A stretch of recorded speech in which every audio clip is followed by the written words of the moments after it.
other than I tell him what's in the news about it. And what's his reaction? What does he say? Go tell him that I need a pardon.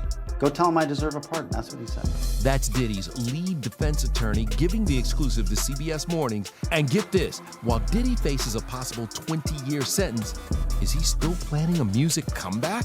He said, well, he's going to be back in Madison Square Garden. Doing what? I guess being on stage, you know? I mean, and I said, I'll be there. It's finally happened. After months of rumors, after years of quiet whispers and sealed files, after decades where nothing could touch him, Diddy's fate is now sealed. The court has spoken, and the verdict is brutal. Not just a sentence, but a hammer blow. The judge didn't just hand down justice. They came down harder than anyone thought possible.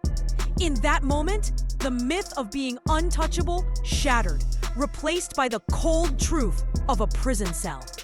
Sean Diddy Combs was convicted on 2 federal charges, each carrying up to 10 years in prison. But now, in a twist maybe no one saw coming, reports say President Donald Trump's team has been in talks with Diddy's lawyers about a possible presidential pardon. Could Trump really set Diddy free? Is this justice, politics, maybe payback? After this whole criminal trial, 7 weeks of testimony and a verdict that ended in Sean Diddy Combs' conviction on 2 federal sex crimes charges, could he be pardoned by the President of the United States? You know, that is a question that came up a lot when we were doing the live streams of the Diddy trial every day on YouTube. I never really considered it a pardon, meaning Diddy, let's say he gets 5 years in prison, Trump pardons him, he's free to go? President Trump was asked about this a few months ago before the verdict. This was back in May. And he said when asked about a pardon for Diddy, I would certainly look at the facts. If I think somebody was mistreated, whether they like me or don't like me, it wouldn't have any impact on me. He used to really like me a lot, but I think when I ran for politics, that relationship busted up from what I read.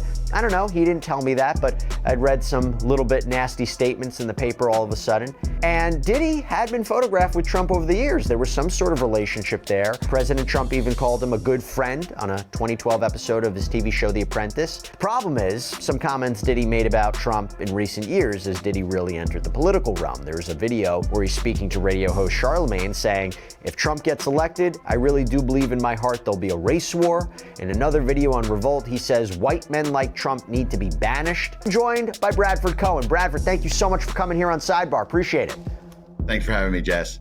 Now, before I even get into the part, okay, there was a bit of breaking news before we were going to come on. This is what I want to get your opinion on first. So Combs' defense team filed a memo in support of a motion for judgment of acquittal, or in the alternative, a motion for a new trial. And basically, I know you read through it, but basically the evidence, they would say, is insufficient to sustain that conviction. Their main arguments is really echoing what we've talked about a little bit when it came to the bail analysis, but that his prosecution, his conviction on these Mann Act prostitution charges is so unique. He wasn't profiting off of this business. All consenting adults were involved. The jury didn't find that there was any sex trafficking. They argued this isn't even prostitution per se, it's voyeurism, that the intent wasn't for people to travel for sex for money, but he paid them for their time. Everybody was having a good time. He makes a First Amendment argument that the freak-offs and the hotel nights were performances that were typically videotaped so they could watch them later on. It's just amateur pornography. And then finally makes the argument that he was prejudiced because of all the other evidence that came in to prove RICO or sex trafficking, and would have never came in if he was merely being prosecuted for prostitution, particularly the Intercontinental Hotel footage of him purporting to beat up Cassie Ventura Fine. And he says, at the very least, he needs a new trial. I hand it over to you. You think this is a successful argument? Thank you. I don't know if it's going to be successful in the judgment of acquittal. I think the argument is interesting because everyone agrees he might be the only person in custody right now that has ever been convicted of the Mann Act. So hard, in fact, that even Diddy's loudest critics, the same voices demanding justice for years, were left stunned. Nobody saw this coming. This wasn't a slap on the wrist, not probation, not a fine, not house arrest or some PR-friendly celebrity punishment. This was the real thing. Cold, final, and without mercy.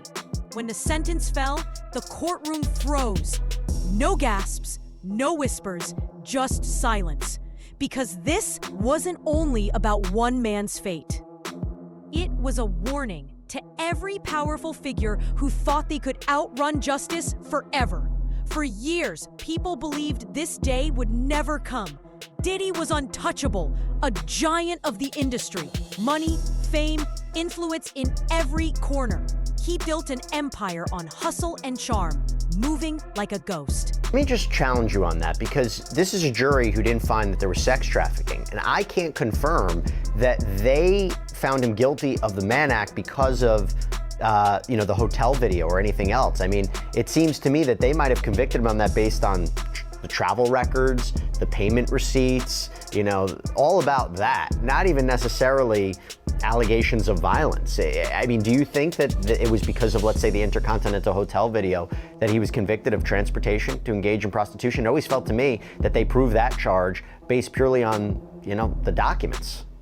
Well, I always feel like during a trial, whenever you get a guilty verdict on one of the counts or two of the counts out of 6 or 7, you think to yourself, is it because of these other things that they brought up? How bad he is, he's not a good guy, the video came out.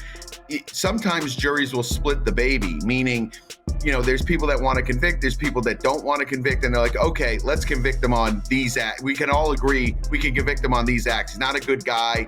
He transported these men across state lines. Let's convict him on this. There's always going to be a question of that. The only way to not have a question of that, obviously, is when the jury comes out, someone gives an interview and says, hey, this is why we did it, is because, this tape was so bad and these other incidents were so bad that we were like, we can't just let him walk with nothing. So we convicted him on the Mann Acts. Now, we don't have a juror saying that. Do I think eventually jurors are going to start coming out? Yeah, I think so. I think some of these jurors are going to come out. They're going to want to do some interviews, not before sentencing. And I think after sentencing, I think some of them will come out and we'll discuss it, because I think that was the feeling I was getting from this jury and the reactions they had to Comey's closing, and even the reaction just in general to the 5 or the 6 U.S. attorney team. I think their reactions in general were very noticeable, and I think that this is a jury that wants to talk to people once I think he gets sentenced. Sure, the internet buzzed with rumors, but nothing ever stuck. Lawsuits vanished, allegations faded, accusers fell silent, and whenever the pressure mounted, Diddy somehow came back stronger, richer, more famous, more celebrated. But not this time. This time, the evidence was crushing, the testimonies cut deep, and for once, the system, flawed as it is, held its ground. When the judge delivered the sentence, it felt like time stopped. Even those following every leak, every court date, every headline, couldn't believe it. This wasn't symbolic. It wasn't for show. It was ruthless. The judge didn't care about Diddy's legacy, his music, his awards, or his fame. He saw only the pain, the damage, the wreckage laid bare, and it stunned even Diddy's fiercest critics. What was it like to be part of a team like this one? Because every argument, every question, it is going to be focused, debated on a national, maybe an international stage. This is a major case. And also, by the way, you were representing somebody and are representing somebody who for the past 2 years has taken quite a hit in the media and wasn't the most popular figure in the last 2 years. So to be representing Sean Combs in this massive trial, what was it like for you? I mean, it was actually an amazing experience. First of all, the team was fantastic. I mean, I've never worked with so many great lawyers with different talents meshing together. And it was great after I've been working on this case since last September, dealing with the client being just bashed in the media, bashed by a ton of frivolous civil lawsuits that just sort of whipped up the hysteria against him. It was great to finally be able to help him have his day in court. And so the actual witnesses could be heard, and we had a chance to really expose a lot of the truth of what was really behind all of this. Obviously, this is a win, right? He was acquitted of the most serious charges that he was facing. Did there ever become a time, though, during the course of the trial, maybe in the first several weeks, when you're like, I'm a little nervous, I think he may get convicted of racketeering or sex trafficking, or you were confident throughout the prosecution's case that they just weren't reaching their burden? Well, we felt good about the trial most of the time and we're confident, but you never can be too confident in a federal criminal trial. I mean, especially in the Southern District of New York, the government almost always wins, and it's a huge challenge and really, really difficult to win. So we were always concerned. There were points where it seemed to be going well, but you can never bank on that. People who'd been demanding justice for years stared at the verdict and thought, damn, that's heavy. Because there's punishment, and then there's punishment. This wasn't revenge. It was precise, surgical. The system finally had the strength to swing the hammer hard. Diddy didn't smirk, didn't crack jokes. The swagger was gone. So was the arrogance. What stood there was just a man, facing the weight of everything he tried to bury. And for the first time, it seemed he knew this wasn't going away.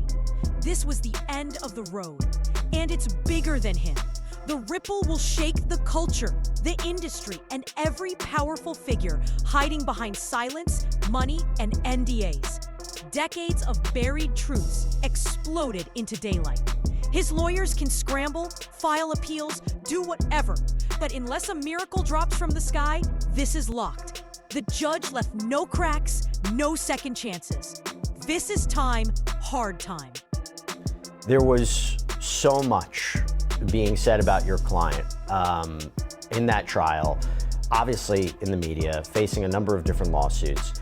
We also wondered whether or not he, and it's his decision alone, whether he wanted to take the stand and give his story, tell his story, give his version of events. Obviously, there are a ton of risks that come with putting a defendant on the stand, but it would be his choice. Was there a conversation about that? Well, I mean, I can't get into, attorney-client privilege Sure, conversations. Obviously he thought about it, decided not to. And, as I indicated earlier, we thought the case had gone in really well for us. And so we liked where we were. So that was basically the decision.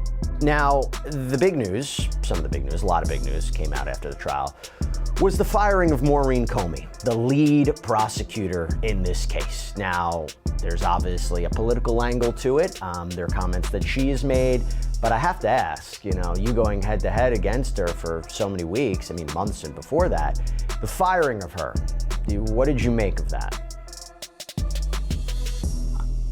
I think it was unfortunate.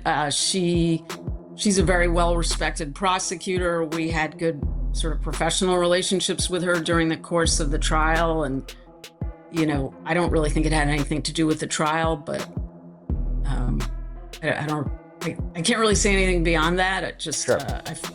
Yeah.